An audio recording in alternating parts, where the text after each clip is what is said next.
ಜೈ ಭೀಮ್ ಬಂಧುಗಳೇ, ಕರ್ನಾಟಕ ದಲಿತ ವಿಮೋಚನಾ ಸಮಿತಿ ಹಾಗೂ ಹುಬ್ಬಳ್ಳಿಯ ಶಹರ ಸಮಿತಿ ಹಾಗೂ ಹುಬ್ಬಳ್ಳಿ ತಾಲೂಕು ಸಮಿತಿ ವತಿಯಿಂದ ನಾಳೆ ಸೋಮವಾರ ದಿನಾಂಕ 24/8/2026ರಂದು ಬೃಹತ್ ಪ್ರತಿಭಟನೆ ಹಮ್ಮಿಕೊಂಡಿದ್ದೀವಿ. ಕಾರಣ ಇಷ್ಟ, ಏನು ಧಾರವಾಡ ಜಿಲ್ಲೆಯ ಇನಾಮಿರಾಪುರ ಗ್ರಾಮದಲ್ಲಿ ಮಾನ್ಯ ಪಾಟೀಲ್ ಎಂಬ ಯುವತಿ ದಲಿತ ಯುವಕನನ್ನು ಪ್ರೀತಿಸಿದಳು ಎಂಬ ಕಾರಣಕ್ಕೆ ಆಕೆಯ ತಂದೆ 7 ತಿಂಗಳ ಗರ್ಭಿಣಿ ಇದ್ದರು ಕೊಚ್ಚಿ ಕೊಲೆ ಮಾಡಿದರು. ಆದ ನಂತರ ನಮ್ಮ ಏನು ರಾಯಚೂರು ಜಿಲ್ಲೆ ಒಂದು ದೇವದುರ್ಗ ತಾಲೂಕಿನ ಸಂಕನಾಳ ಗ್ರಾಮದಲ್ಲಿ ಭೂಮಾನಂದ ಒಬ್ಬ ಯುವಕ ಪ್ರಬಲವಾಗಿ ಬೆಳೀತಾನಂತೇಳಿ ಏನು ಸವರ್ಣಿಯರು ಆತನನ್ನು ಆಡಾಗಲೇ ಕತ್ತರಿಸಿ ಒಂದು ಕೊಲೆಗೈದಿರುವಂಥ ಒಂದು ಘಟನೆ. ಆ ನಂತರ ನಮ್ಮ ದಾವಣಗೆರೆ ಜಿಲ್ಲೆಯ ಚಳ್ಳಕೆರೆ ತಾಲೂಕಿನ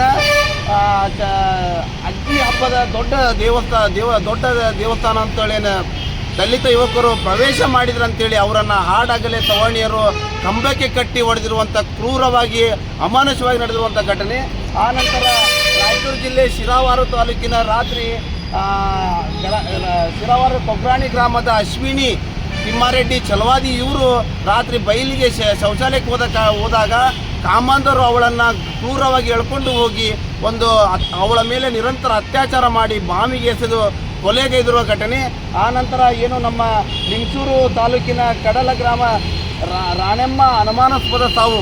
ಈ ಒಂದು ನಿರಂತರ ಮಹಿಳೆಯರ ಮೇಲೆ ಅತ್ಯಾಚಾರ, ದೌರ್ಜನ್ಯ, ದಬ್ಬಾಳಿಕೆ ಈ ಎಲ್ಲವನ್ನು ಖಂಡಿಸಿ ನಾಳೆ ಸರ್ಕಾರದ ವಿರುದ್ಧ ನಾವು ಪ್ರತಿಭಟನೆ ಹಮ್ಮಿಕೊಂಡಿದ್ದೀವಿ. ಈ ಬೃಹತ್ ಪ್ರತಿಭಟನೆಯಲ್ಲಿ ಕರ್ನಾಟಕ ದಲಿತ ವಿಮೋಚನಾ ಎಲ್ಲ ಪದಾಧಿಕಾರಿಗಳು ಭಾಗವಹಿಸಿ ಈ ಒಂದು ಘಟನೆಯನ್ನು ತೀವ್ರವಾಗಿ ಖಂಡಿಸಬೇಕಂತೇಳಿ ನಾನು ಕೇಳ್ಕೊಳ್ತೇನೆ. ಜೈ ಭೀಮ್, ಜೈ ಪ್ರಬುದ್ಧ ಭಾರತ.